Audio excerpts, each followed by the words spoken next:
Let's talk about personal finance. आज personal finance की बात करेंगे। पर्सनल फाइनेंस, पर्सनल बजटिंग को जब आप अंडरस्टैंड करेंगे, this is the first step to become a financial gaining financial freedom.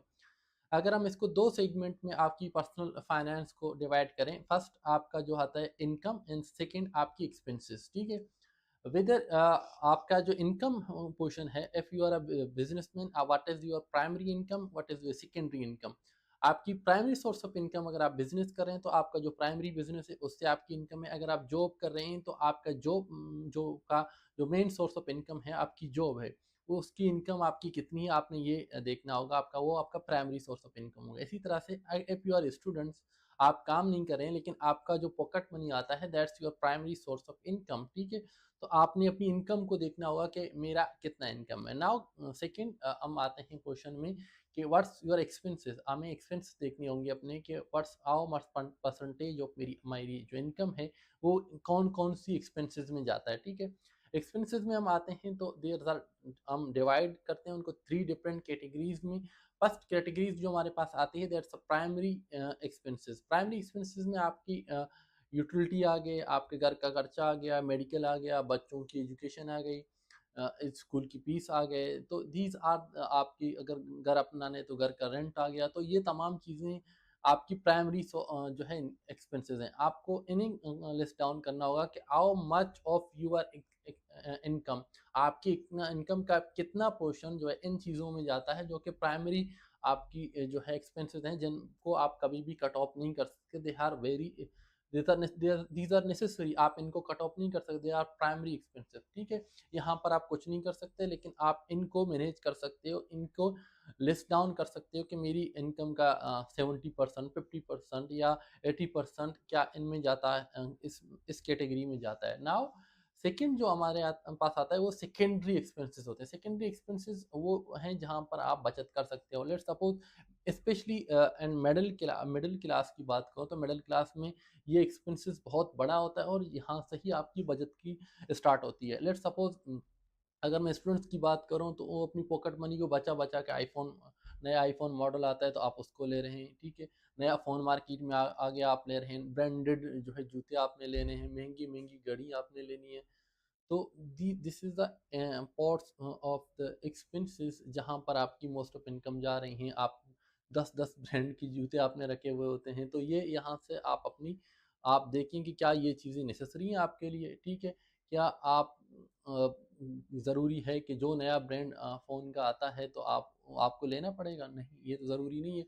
You are trying to, आप rich नहीं है लेकिन trying to protect yourself हाँ रिच, ठीक है। इससे बेहतर है कि आप रिच बनने की स्टार्ट करें बजाय इन चीज़ों के एक्सपेंस। यहाँ यही वो चीज़ है जहाँ पर आप जो है सेविंग कर सकते हैं। इसी तरह से आपका एंटरटेनमेंट हो गया, आप कितने टूर्स लगा रहे हैं, बाहर घूमने जा रहे हैं, इन चीज़ों में आप कितना पैसा कर रहे हैं, तो इसको आप ट्रैक करेंगे क्या मैं इसमें कौन सी चीज़ें हैं जहाँ पर मैं कट ऑफ कर सकता हूँ, ठीक है। ये इस पोर्शन में आप काफ़ी बचत, मैं ये नहीं कहता कि आप फ़ोन न लें, बहुत कंजूसी करें, लेकिन आप खुद चेक कर सकते हैं कि क्या मैं आवर एक्सपेंसेस इस कैटेगरी में कर रहा हूँ और कहाँ-कहाँ से मैं इस एक्सपेंसेस को जो एक्सपेंसेस हैं इन्हें 30 टू 40% में कट ऑफ करके यहाँ से कोई सेविंग स्टार्ट कर सकता हूँ, ठीक है।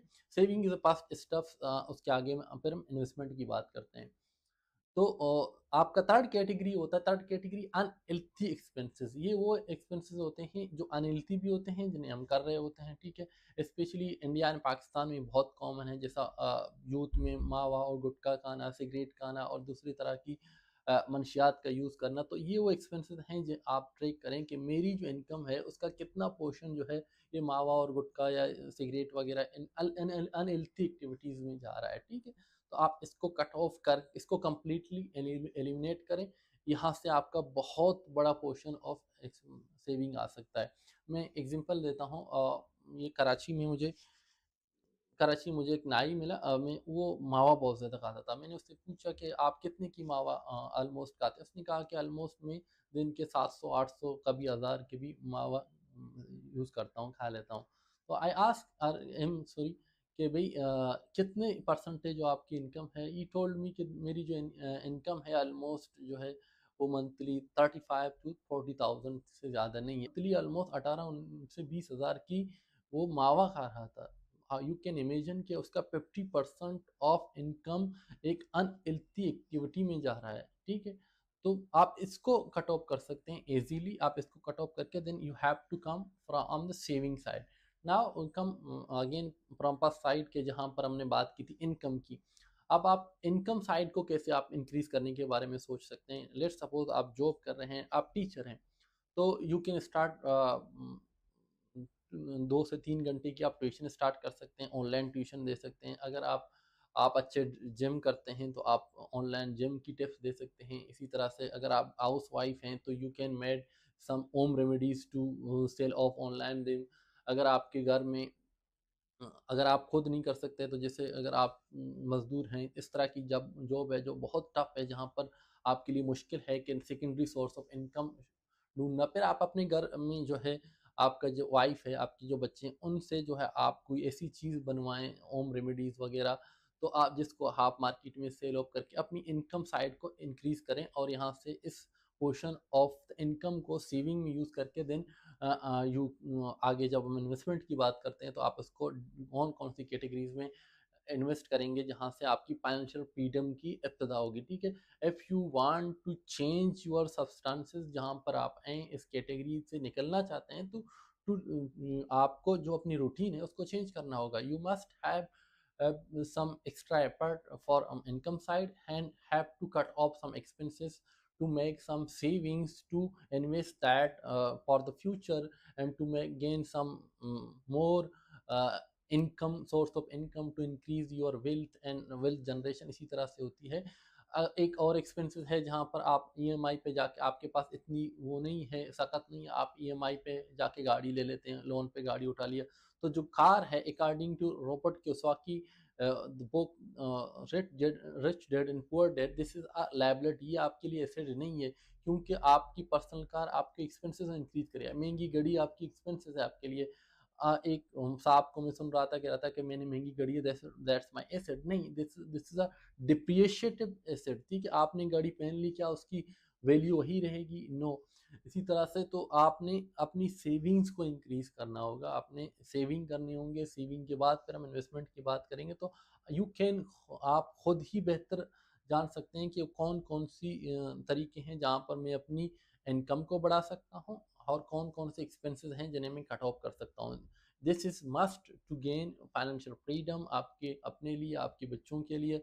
This is must. जब तक आप सेविंग स्टार्ट नहीं करेंगे तो आप दूसरी कैटेगरी में चला जाएंगे जहां पर आपकी डेट स्टार्ट हो जाएंगे। जब आपके पास सेविंग नहीं होंगे, कुछ अनइवन सर्टेन चीज़ें आ जाती हैं, जैसे मेडिकल इश्यूज हो गया, वो बता के तो नहीं आते हैं ना। तो उनके इन सब के लिए आपने फाइनेंशियल प्लानिंग करनी है। Without doing a financial planning on this all things you can not change your circumstances. तो ये ज़रूरी है कि आप, इसी तरह से अगर आप स्टूडेंट्स हैं, मैंने पहले बात की, आपकी जो पॉकेट मनी मिलती है, आप उससे कम से कम 10 से 20% उस पॉकेट मनी में सेव करें, और उसको कहीं ना कहीं पर जाके इन्वेस्ट करें, म्यूचुअल फंड्स में करें। जब हम इन्वेस्टमेंट की डिटेल्स में जाएंगे, there is a lot of avenue of investment जिनके बारे में मैं आपको बताऊंगा। कैटेगरीज, आप कौन कौन सी कैटेगरीज में जा सकते हैं, how to diversified your portfolio with the, आप इवन 1000 से भी स्टार्ट करके एक डाइवर्सिफाइड पोर्टफोलियो आज की दुनिया में बना सकते हैं, ठीक है। Thank you very much.